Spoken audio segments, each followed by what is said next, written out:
Hello again, everybody. Welcome to yet another episode of 5 Minute FAQ Homeschooling. Today, I want to talk about selling the situation to your kids. Some kids are going to be naturally thrilled about homeschooling, and some kids are going to be apathetic about it, and some kids are going to be kicking and screaming. And some days, a child will go through all three of those things. Today was one such day for me, actually. Um, there are just some tips and tricks, to kind of to sell it. You got to market it sometimes and make it look appealing to your audience. And so some of the ways that I have found to do that have included keeping yourself motivated and excited about it. For me, that includes almost silly things like making sure I have good pens and pencils and highlighters and all the like desk supplies that make me a happy woman. I keep chocolate at my desk. That keeps me motivated. Um, Keep nice snacks around for when they need a break or things like that. That can really help motivate a kid to feel good about what they're doing, right? Um, Unboxing curriculum, man, we make it like Christmas around here. It's a big deal when we get our curriculum in the box, unless I'm trying to hide it from them to keep it a surprise, which I actually kind of did this year. I didn't want them looking at it too much because I wanted to create some allure for them. But generally speaking, when boxes are coming in, they're pretty excited because, if something comes in from Amazon, it's a good day, right? So, we always spend a couple of days at the beginning of the year just looking over our curriculum and kind of getting acquainted with it and trying to build some anticipation for what they're going to be learning. And that tends to help a lot. One year, my youngest, about 3 years ago, I think, I asked him before school started, I said, "So, what do you think about school this year?" And he goes, "What school?" And I say, "Our school, our homeschool." And he goes, "Yeah, I'm not really into that anymore." I think he was 7 at the time. So try to not let that happen whenever possible. Um, Shopping for supplies together is also really great. That's something I've noticed.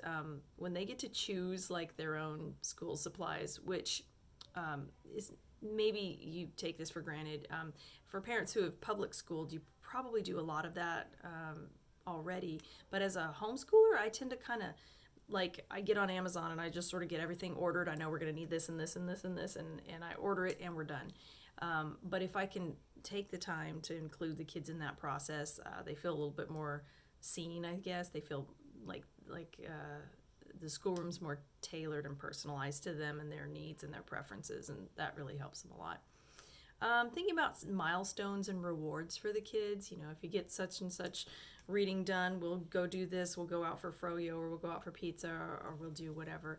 That really motivates the kids sometimes. Monetary incentivization actually really works for the kids sometimes. And all I mean by that is like, hey, if you can get through, your reading list, and I'll throw $1 into your, the kids usually have some kind of a Lego fund or a travel fund or whatever. So sometimes I'll, kind of incentivize them that way. Planning creative projects also really helps. Kids, especially creative kids, more analytical kids maybe won't love that so much, but creative kids love a chance to kind of cut away from your main curriculum and go for more creative projects, especially if it's building something. In our house, like Lego is king, or Minecraft, right? And so if I can cover a topic in history and then let them go build a Minecraft model of it, they are on board with that for sure. Planning field trips as well. Our kids love field trips, and I think most kids do. In a COVID environment, it's not so easy to plan that, but you can do some workarounds. There's a lot of stuff that's still open to some degree anyway. So, especially if that involves getting out into the wild, like that's good stuff. Also, finding opportunities for student-led learning. If you can involve your child in that process and you become the student and they become the teacher, that is, I think they own the information more. They take it and internalize it, and it keeps them really excited about what they're doing because it matters to them, frankly. It's something that they're really invested in. And it gives you a break as a teacher, too, because now they are teaching themselves. as well as teaching you and being excited about it. And there's no better day in a homeschool than when your child is like that engaged and that invested in learning stuff. So, yeah, that's about all I've got for how to kind of market your classroom to a kiddo who might be wrestling or struggling with being excited about it, or maybe you're struggling with excitement about it. Don't forget to incentivize yourself. There is nothing in the world wrong with that. Again, I keep chocolate at my desk. This is usually full. I didn't